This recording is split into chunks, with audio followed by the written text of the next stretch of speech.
Ignition sequence starts. 6, 5, 4, 3, 2, 1, 0.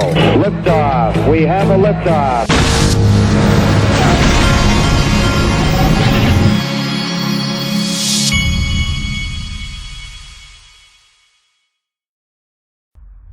Hey everybody, this is the Digital Asset Investor and I am running a great risk this morning. It's way too early for me to be making a video. I could get in trouble. I could wake people up, but the risks that I take here on this channel.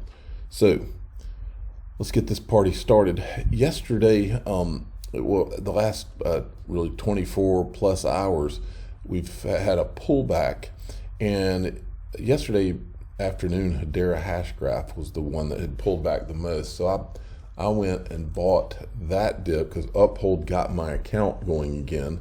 So I went and bought that Hedera hash graph dip, and then I saw this later on.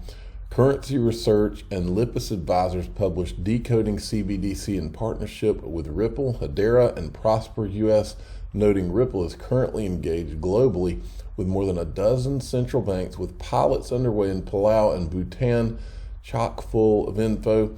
I'm not going to go any further into that, but I do want to show you this that came out from Zero Hedge. Australia's central bank working with BIS to launch digital currency system. Wonder if Australia could be one of those countries, the CBDC countries. Okay, today they're dropping the minimum investment from $10,000 to $5,000 on Link2.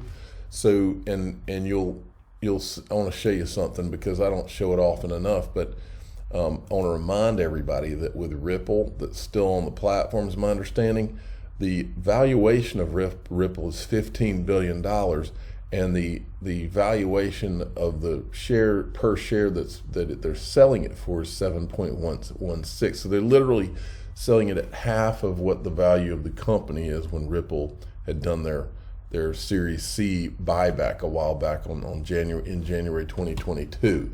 So a tremendous discount to what the valuation was at that time. And folks, as you'll see here shortly, we got some information, some breaking news on the Hinman email issue, and you know, people can't think about it, they can't imagine it right now, but at some point you're going to wake up and this thing's going to be over. That's when it's going to be too late to buy anything on that 7.16 billion in valuation, in my opinion. And also from crypto.com, I 1000% believe this. You know, something that many of you that are new to this can't identify with. But let me tell you what, like right now, most people, it's extremely stressful, the idea of buying the dip, which is what I do on not a programmatic basis, but I do it. I try to be very conservative and don't go too crazy. But when I see an opportunity, it's $250 here, $500 there. That's what I do. Like I did Hedera hash graph yesterday. But what a lot of people can't imagine, because I've been through about 5 to 7 of these pullbacks that are always extreme. That's why by the way, they started calling this crypto winter a little bit too early. They started calling this crypto winter almost as if it was a marketing program, folks. Having been through a few of these, my red flags were going off left and right, because I was like, why are they, it's almost like they were planning to market this as crypto winter. And I just don't believe it. I think we're looking at something that's, and the reason I don't believe it is because I was here back in 2018, 19, while these guys were working on getting their custody and their infrastructure in place. But I know that it now is in place. And so, you know, this is technology. It's not like they're going to sit on their hands for 10 years now that they're ready to roll. And so I don't believe this is some extended crypto winter. That's part of the reason I'm buying the dips. Crypto.com CEO says crypto industry will come back very strongly. I think it's going to come roaring back. That's what I think. And I don't think it's some way out time period for the reasons I just told you. Okay. moving along. Now, this is something I've talked about before, but I want to cover it again because this is something that in these pullbacks you got to think about. And I was talking to somebody about it on the phone the other day, and I was like, I've got to reiterate this with my audience. Even if you believe that XRP is going to take over the world like I do, and if you believe it can go to the thousands of dollars, which I do, even that doesn't mean that it's going to go up in a straight line to those places. It's not, because there's too many people that want to make money on the way up and on the way down, and it's just, markets don't go up in a straight line. They go up, they pull back, they go up, they pull back. You have crashes, you have crypto winners, short or long. And so what my goal is to never have to worry about money again. Okay? So on this, I believe that this next takeoff is the takeoff. And that's because after 10 years of no regulations, I believe that the next real bull in crypto is going to be post-regulation. And for that reason, it's going to be the big one. I believe that this is going to be the big one. And that sounds like a thumbnail. Let me write that down, the big one. I really do. And so I'm going to have a plan similar to this. It may not have as many tiers as this. My plan is flip to this. It's more like sell 1 to 10% when we hit maybe $10 is more like what I'm thinking. But my plan is to be holding 70 to 90% even after we cross, say, $100. I mean, that's what more like in line with what my plan is. But my point is that you need to have a plan. Everybody listening to my voice that actually believes in XRP or any other digital asset needs to have a plan, something like this. All right. Now, this came out from James Phelan yesterday evening. The Ripple defendants have filed their response to the SEC's objections to Magistrate Judge Netburn's decisions on the DPP issue and the attorney-client privilege issue. Now, folks, this has everything to do with those Hinman emails. And so here's some people weighing in. John Deaton, the SEC sought to put the toothpaste back in the tube and rely on self-contradictory lawyer argument to avoid the consequences of its litigation strategy. And these are Ripple's attorneys with these comments. And then he says, common sense, 60 plus emails to a couple dozen SEC staff, 58 drafts, edits of the speech. January 2018, XRP briefly was the second largest market cap by crypto by market cap. XRP battled Ethereum throughout 2018, taking second spot again in October, even after Hinman free pass. What are the chances XRP came up? And this is JV, what the Hinman speech could entail. Few reasons why Ripple are pursuing the documents. Okay. Now, then John Deaton comes in. He says, remember, now this for me goes in the All the World's a Stage file. Mary Jo White was chair of the SEC until January 2017. Clayton replaced her in May 2017. Andrew Serezny was enforcement director until December 2016.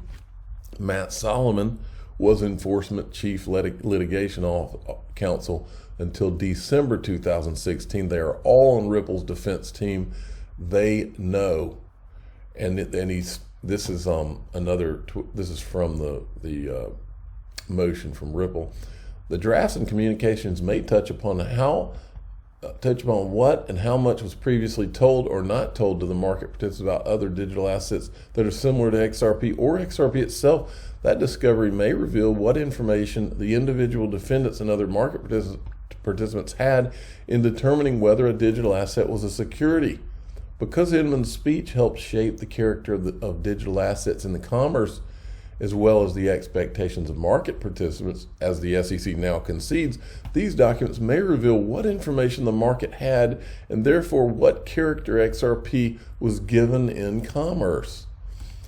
And then we have this from Jeremy Hogan.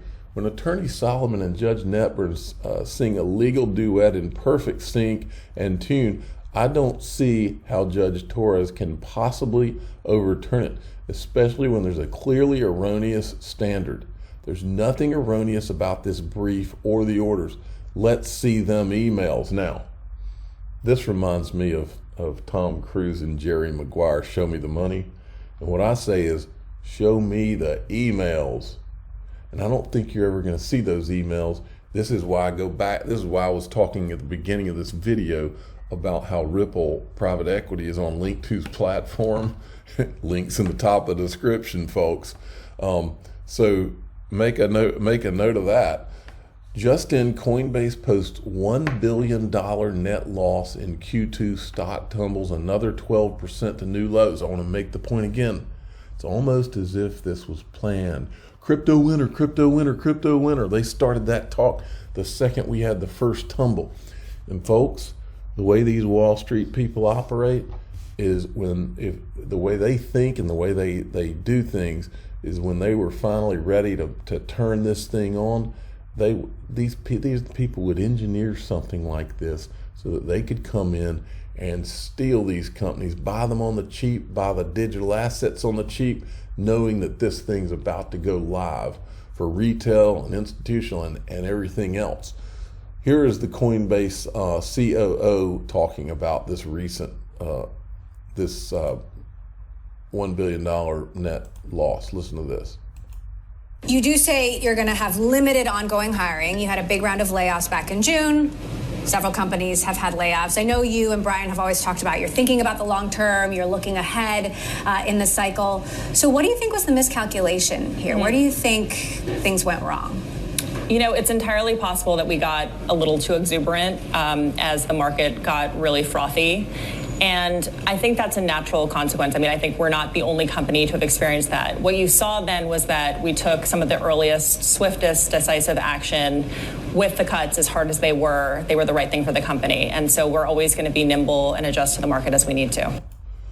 Okay, and that's just normal stuff. Now, I wanted to show you something before I go. Just in, Curve Finance has been hacked with $573,000 stolen so far. And it says, this is from them, don't use curve.fi site. Name server is compromised. Investigation is ongoing. Likely the NS itself has a problem. Now, I'll tell you two things, folks. The first thing is get your money off these exchanges. Ledger Nano S in the top of the description of this video. Second thing is if you don't have a virtual private network yet, go get one. I have Pure VPN in the top of the description of this video too.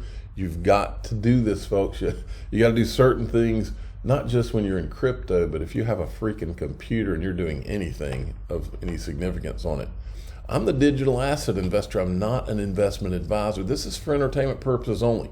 Please subscribe, hit the like button, tell your friends and family to get their virtual private network and their Ledger Nano S. Take care.